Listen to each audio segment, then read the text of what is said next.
Hello and welcome with Crafting with Amanda. I'm Amanda, and today is the last of the Sawyer cardworking workshop kit that I cut from the workshop for Sawyer papers with this old Cheerio collection from Close to My Heart. So this is project number 3, and you make 4 cards in each project. So I will make the first one most similar to the instructions of the workshop using the tools that I have on hand and the die pieces that I have here already.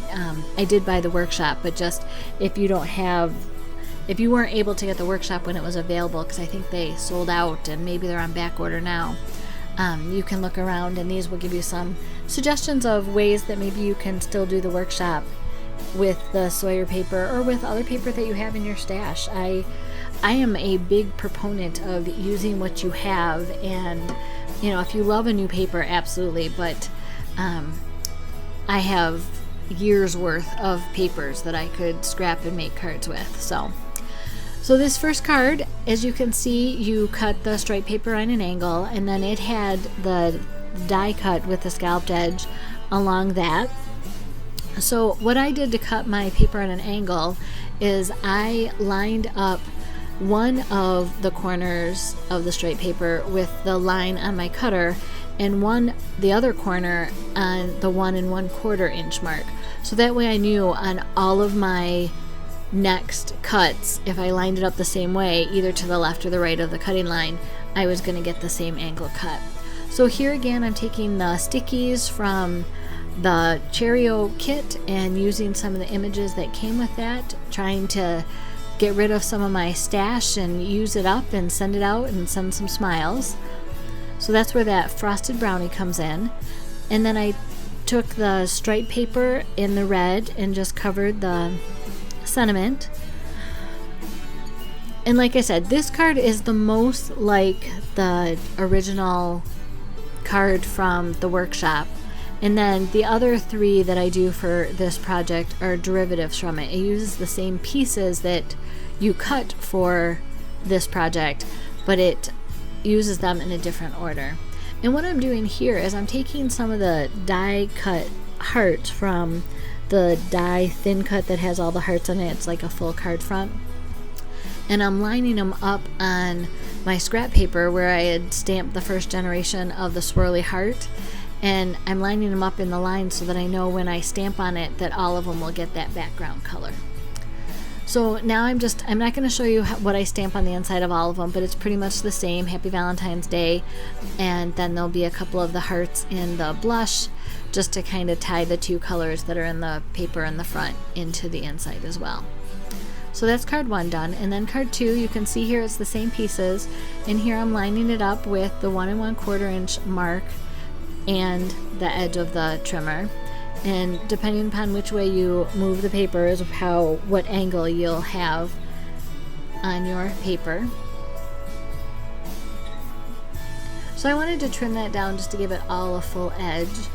And then I have the pink lace scallop border that's a retired thin cut from Close to My Heart, but this is basically the same layout. I've just kind of turned it 180 degrees, so it gives a whole new look just by a simple turn of your card base. And as I assemble the rest of these, I'm pretty sure you'll be able to tell what I'm doing as far as I'm stamping here, and I'm using the hearts there, and then I add some of the foam hearts that I had purchased as some embellishments, and I'm inking the edges, but I don't make you watch me ink all the edges of all the papers of all the projects. So if you have any questions, feel free to comment and ask, and I will be happy to get back to you and answer them as best I can. But otherwise, I can just chat with you while this process is going on. I kind of enjoy watching the process of, making anything, whether it's in a factory where you see, chocolates being molded and come down conveyor belts, and then they go under a waterfall of a white chocolate, or then they get dropped down into cocoa powder, however that goes. I remember seeing once how candy canes were made and how they pull the cane out, and it was just fascinating. So for me, watching these kind of processes is just it's soothing. So hopefully you enjoy that too. If not, feel free to skip ahead to the end and see where see what the cards look like for Project 3 and Project 4. If you haven't seen my first video, it gives the cutting instructions and Project 1, and last week's video from February 2nd, 3rd, 4th, February 3rd, 4th, Friday the 4th, excuse me, shows you project number 2. And like I said, these are Project 3 that I'm working on now, and then I will also do Project 4 today. And these leaves are also another retired, close to my heart, thin cut. And this dragonfly is the retired one, but there is a dragonfly and thin cut in the current January-February catalog. So you can, if you don't have a dragonfly in your repertoire yet, and you do anything with flowers or bugs or anything like that, I strongly recommend it. It's an all-purpose image that you can use for boys and girls and hellos and sympathies and all sorts of things. So my voice is a little weary tonight, and I apologize for that. I am the choir director at our church, and we were learning a new song and also singing one for Sunday, and so I was singing a little louder than I really should have been to help them with some of their parts, and so it's a little worn out. I apologize for that. But we had to get the video done, so here I am doing the video. And again, I'm just doing that same technique of filling in the background stamp to make sure that when I stamp on it, all of the hearts will have some pattern on them. And again, we're going to ink the edges of anywhere that I didn't feel like it got it fully, but I'm not going to make you watch me do all that. And I'm really enjoying how these cards are coming together. I'm loving the fact that I'm using up some old paper packs. I actually, as I was going through some of the old paper packs and reading the names, it was like, I loved that paper. And I really liked the stamp that went with it. I think Emporium was one of those because it had that Japanese, Asian, Oriental feel to it. I can't even think like if it's a cherry blossom kind of look to it, and I was thinking about that as I saw the papers, and it's like, I need to get those back out again. Those would make some lovely cards. So it also makes some cool layouts. Go ahead and stamp a sheet of those, and while I'm watching the Olympics, fussy cut around and have a whole sheet of really cool flowers for a layout. It might be in my future. So here I had cut off the ends of 3, obviously pink, blue, and red of the lace die cut, and now I'm going to use them on one card. So I'm good with using your scraps as long as it makes sense. I don't want to fill landfills. I don't want to, be wasteful. And I think that's, to me, why I'm okay using an old dragonfly thin cut and stamp, because I've bought close to my heart products for over 15 years now. So I have a lot in my stash, and the modern lighthouse versus the lighthouse that I have, for me, it serves the same purpose. There are many stamps that, this is perfect, I don't have one of those. So I encourage you to think about the things that you love and dig out your stash and kind of revisit some of your old favorites. I don't know, it's kind of fun to go back and create with that. I know for me, my skill set has changed so much that the simple cards and images that I was using and making with that stamp set when it first came out versus what I think I could create with it now, it's pretty cool to think about. And I am gonna continue to dig out old paper packs, or stash dive as they call it. I'm doing it because we're gonna be moving, and I might as well have less to move, but at the same time, like I said, it's kind of interesting to think about when I first got certain stamp sets. I think the Dragonfly and Friends was my first stamp set with close to my heart, along with a bear stamp. And I look at how we just kind of colored it in with chalk or just with markers, one color, and sometimes we didn't even do that. And gosh, stamp it on color paper? What, are you crazy? And now I would grab wood grain paper in a heartbeat and stamp that bear on it and fussy cut it out and add some alcohol marker for some texture and coloring on it and call it a day. Are there projects that you think about that if you had had the skills that you had now with the tools that you had then, kind of what your projects would have looked like? For me, it's kind of hard to imagine, but I can totally get those old stamp sets out and kind of see my bag of tricks, as I call it, is a little fuller because I know how to do more things and I've practiced them over the years. So it's kind of fun to go back and do that. And if you're new at this, don't lose heart. Find somebody that you like their style and emulate them and try to do what they're doing,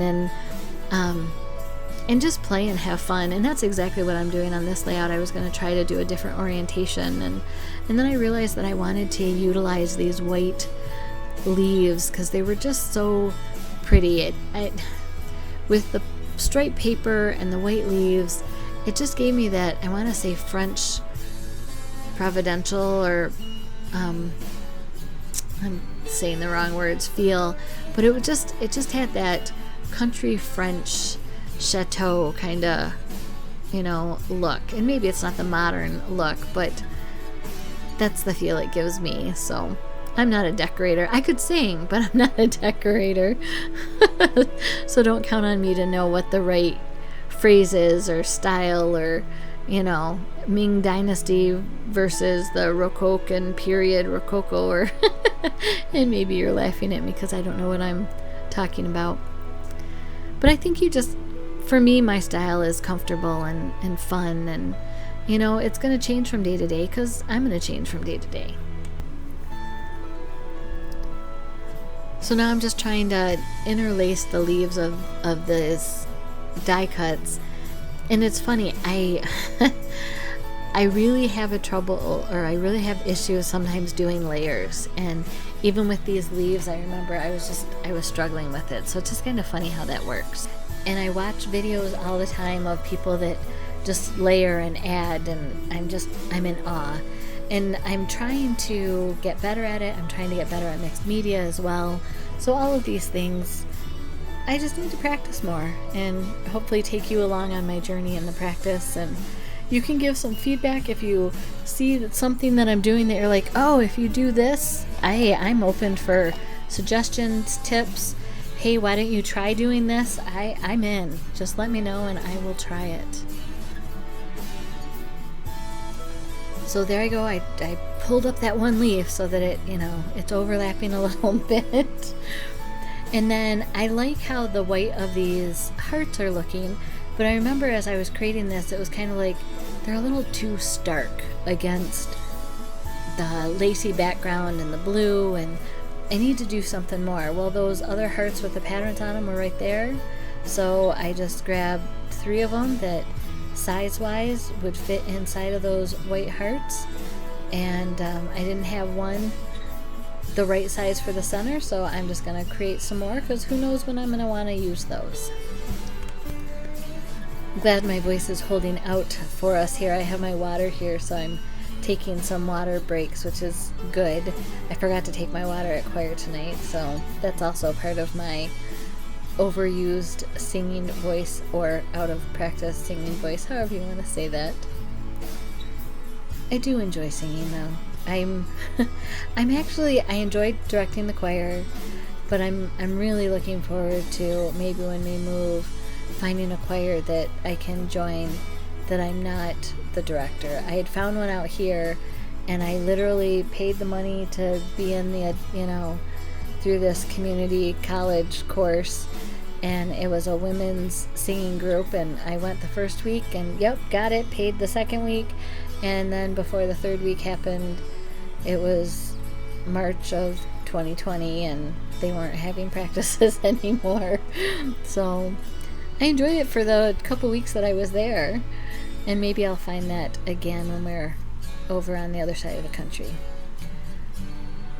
So here I cut the front down on the card stock so that you can kind of see that pattern piece peeking out from the inside.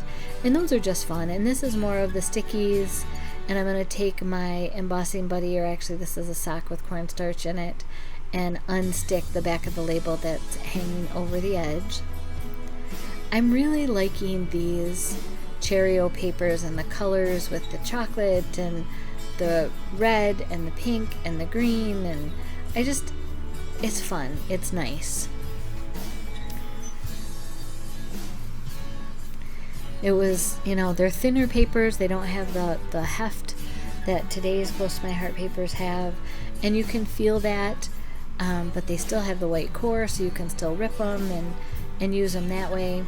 And I went ahead and cut out some of the video footage of trying to cut the mat the right size for the blue background base, because for whatever reason this day when I was doing it, I was thinking backwards. Like I would measure the blue piece and then I would cut the white piece the wrong size. So then I would trim the blue piece and then I would have to trim the white piece, and I probably did it 2 or 3 times, which doesn't seem like a lot, but it's at least 1 or 2 times more than I normally do. I'm normally pretty good at that. So here I'm just auditioning some of the hearts and where they're going to go on the page, and finding out, kind of location and where my sentiment is going to go, and just kind of having fun with it. And looking forward to Valentine's Day. I know out here in California they were saying plan ahead for your gifts and don't wait till the last minute because there won't be things. So I made sure to get some treats for the kids, and I'll probably make a vegan chocolate cake with strawberry center, and then I'll do some chocolate covered strawberries because we like those in this house, and it'll be good to have. So I'm really enjoying this dragonfly, and here I didn't put it on a thin cut, a die cut. I just stamped it directly to my project, and it was nice. I don't use stamps as much as I think I could, and yet when I do use them, I'm normally really pleased with the results and the emphasis or just the feel that they give to a project. Now, random stamping, I absolutely love random stamping, and I don't do enough of that for as much as I love it, but I have tons of paper, so I don't need to create more at this point. And this is kind of starting off the same way as one of the other cards, with the stickies scalloped along the edge. I cut the front of the card base back a little bit so you'll be able to see the inside of the card. And then I'm going to put this paper on the inside of the card so it peeks through. All these things, again, the sentiment with the paper as the frame on it. And you've seen all this before, but this is a derivative of it. And I don't know if you noticed when this same kind of basic card layout came out the last time, but I really wanted to use these blue flowers and find a way to incorporate them. So this time, instead of taking them off and stamping a dragonfly, I am going to finally get these blue leaves onto the card. So victory, yay! I have been enjoying the Olympics. I enjoy curling. I enjoy the all of the ski, snowboarding, that kind of stuff. I enjoy the figure skating, but not as much as I once did. And I'm not sure if it's just because I haven't followed along to know more of the people, but I'm enjoying other sports better. I've always liked the biathlon, where they do the skiing and shooting. That just fascinates me. And when it's windy, you're kind of like, how can they do this? But that's what they're trained for. So are you an Olympic watcher or not? I know I enjoy it.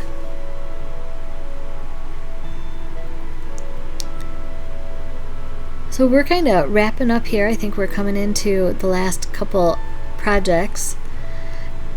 And to end this, I'm gonna go ahead and just let you listen to the nice music. I'm very excited. I have a friend who's a musician, and he is going to compose for me some background music for my videos. So I will have exclusive music in the background of my videos. I'm very excited about that.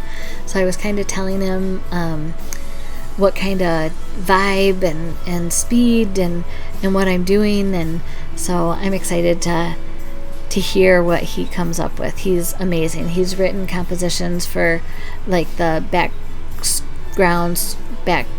score for movies, and he's done some shows. He's done a lot of musical directing and those kind of things before COVID, so it's kind of nice that he has this free time and he's gonna compose something for me. I'm looking forward to that.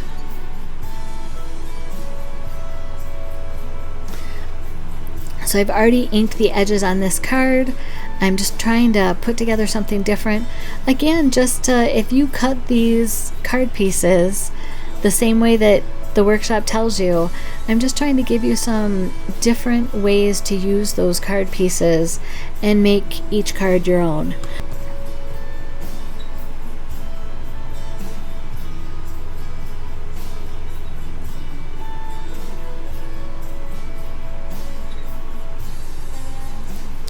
And look, I'm layering the lace over top of the pink. Shocking. Normally, or in the past, I would have totally put that right next to the pink and filled in more of the card base, and you know, you couldn't be wasteful and overlap pieces that you weren't going to see anymore. It's not what you do. So I am learning a new style and changing my techniques. And I look forward to what, the next 5 years are going to bring, and what other people are going to, how they're going to innovate kind of the crafts, and where we're going to, actually repeat some of the crafts that used to be done. And I have a spinning wheel, and I actually really enjoy spinning wool, but it's not something that you see anymore. And, a few people that do it, it's beautiful, and you can just make some gorgeous projects out of homespun wool and dyed and all these other fun things that we get to do in this world and try. And here I just had all these hearts laying on my Versamat, and so I decided to put them down in kind of a random pattern, but make kind of just a pattern of all these hearts. So here are the 4 projects for project 4 from the Sawyer card working kit. If you haven't subscribed to my channel, it would just make my day if you do that. Leave a comment. I would love reading them. There's another video you may be interested in, and just have a blessed day. Thank you.